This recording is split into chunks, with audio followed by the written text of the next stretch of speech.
Ciao a tutti, io sono Marina e questo è il nostro quinto episodio del corso per principianti di uncinetto.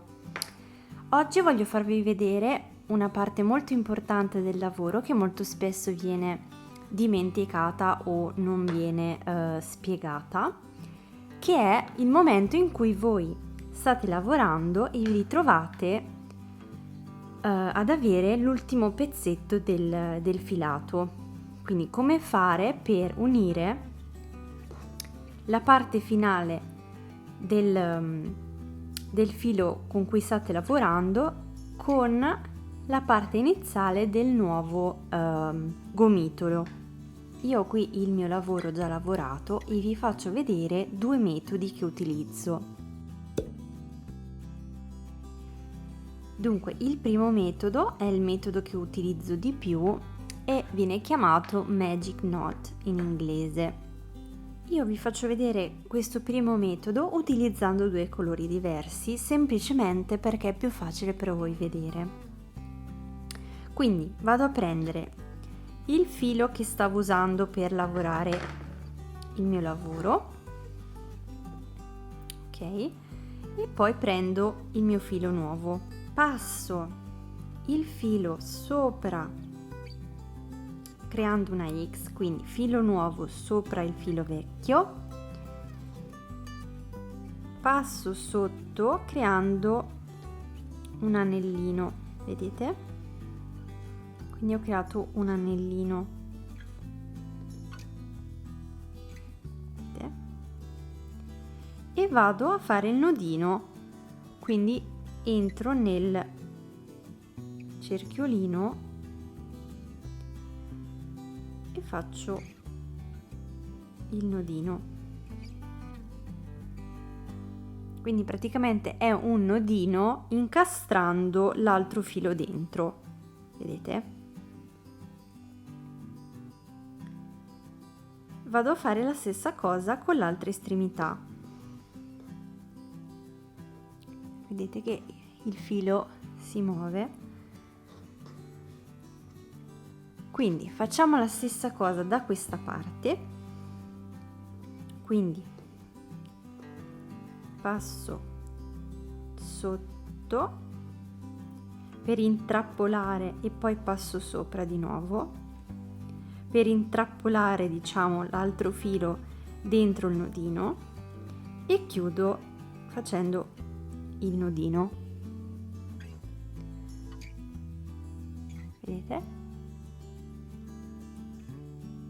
Quindi ho intrappolato il filo e stringo bene, quindi entrambi i nodini stringete bene bene bene. Prendo i due fili e tiro. Tirando vedrete che i due nodini si uniscono creandone praticamente uno,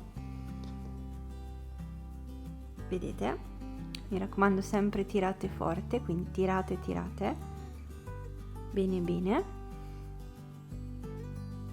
Prendete le vostre forbici e andate a tagliare le codine più vicino possibile al nodino.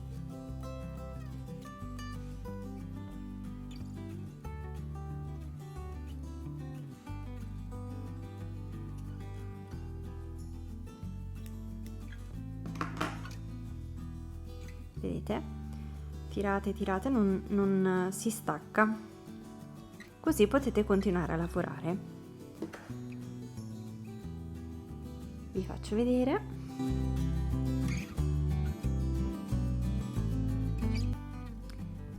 Eccoci arrivati al nodino.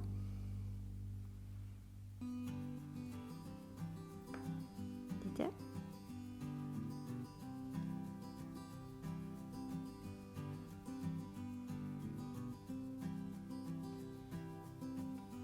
Non si vede un attimino, ovviamente, perché non è 100% invisibile, però comunque non dà fastidio nella lavorazione. Il secondo metodo funziona generalmente con filati piccolini, quindi adesso io vi ho preso un esempio di un filato un po' più piccolino, vedete, rispetto a questo. Questo è un filato 4 e questo è un filato 3. Vi faccio vedere il secondo metodo che funziona altrettanto bene. Mi raccomando, lasciate abbastanza filo, quindi andiamo ancora un pochettino avanti.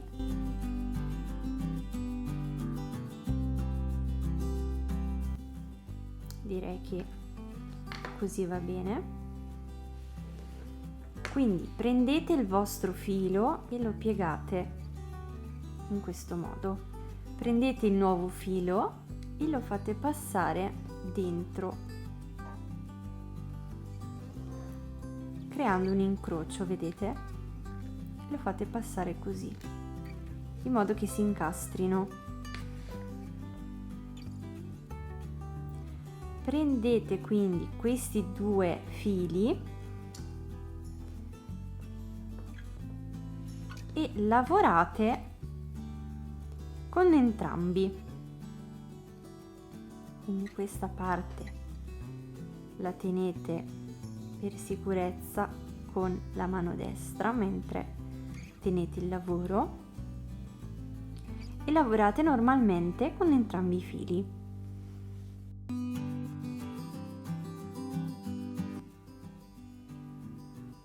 Vedete che siamo già arrivati all'incrocio.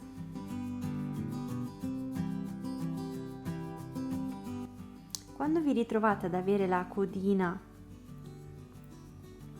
la lasciate fuori e continuate il vostro lavoro come prima con un filo. Vedete? Non si nota molto la differenza di quando avete usato due fili insieme o uno solo, proprio perché, come vi ho detto prima, il filo è di per sé piccolino. Non potete utilizzare questo metodo con un filato molto grosso perché si creerebbe troppo spessore. Quindi in questo modo andate avanti e poi andrete a cucire le due codine all'interno del lavoro, in modo da renderle invisibili. Il vostro lavoro è perfettamente sicuro. Vi farò vedere come cucire le estremità nel lavoro nel prossimo episodio. Lasciate un like se avete trovato questo video utile e noi ci vediamo al prossimo episodio.